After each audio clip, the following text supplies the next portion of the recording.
Welcome to the Blair Watch Project.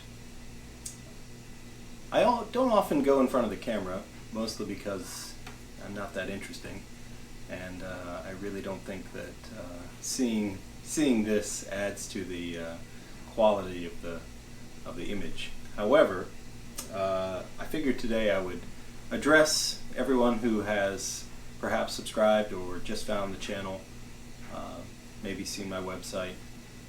I don't know what I really want to say in this. I'm not scripting any of this, but it's currently June of 2023.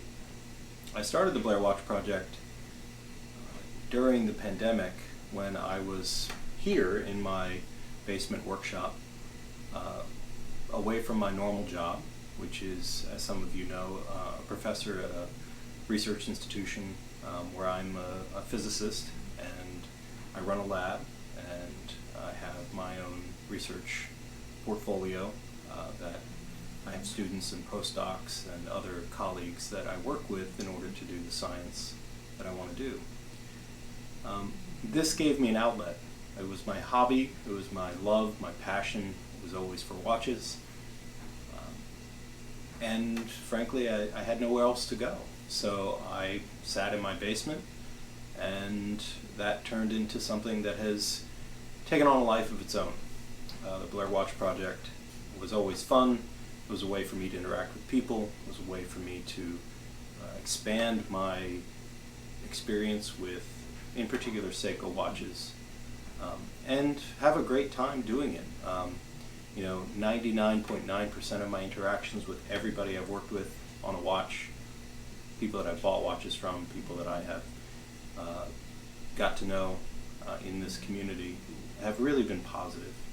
Very, very infrequent issues, mostly because people understand that these objects are can be finicky sometimes, and I'm always very very happy to help people as much as I possibly can be satisfied with the work that I provide. And for the most part, I think that that's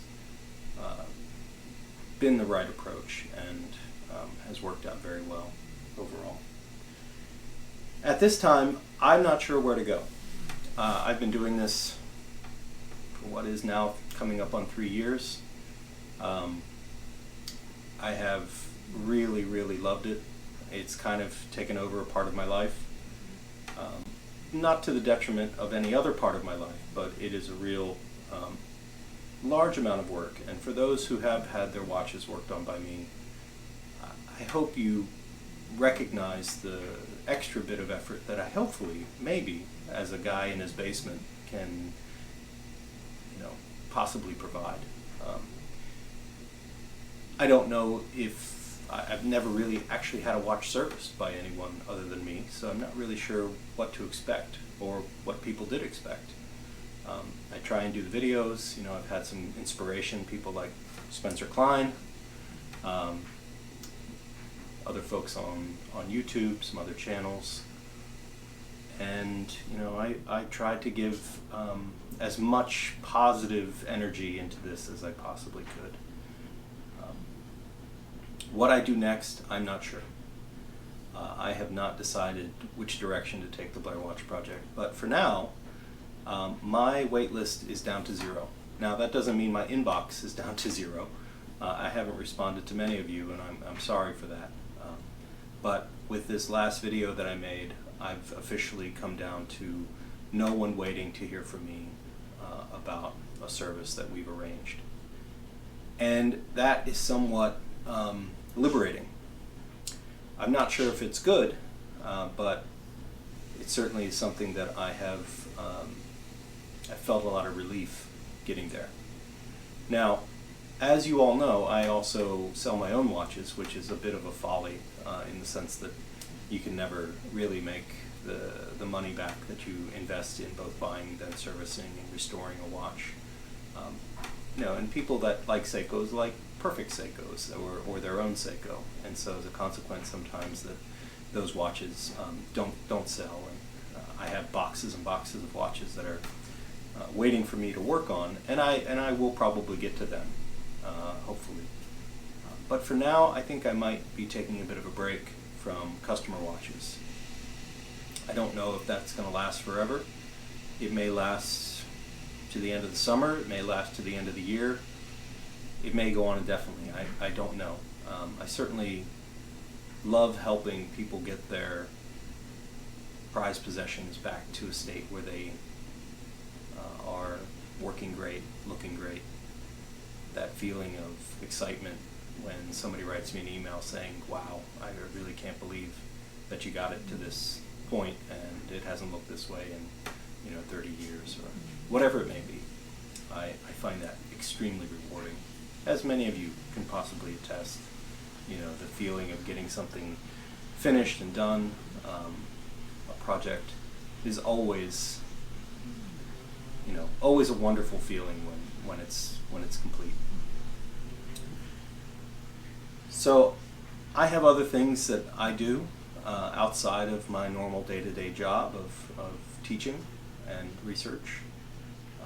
As some of you who follow me on social media know, I like motorcycles, I like cars, I like my kid, I like my family, I like to travel, and I have a pretty important job at my university, and that is a lot of my time, and so adding this onto that has made it challenging to make time for everything.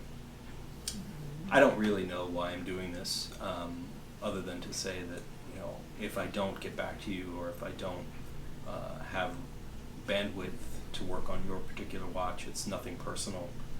It's more of my inability to manage all of the people who are relying on me for one thing or another. Not to say that I'm some sort of important person, but I have put myself into a position where people do rely on me, both in terms of their livelihood, and their possessions and their things, watches and whatnot.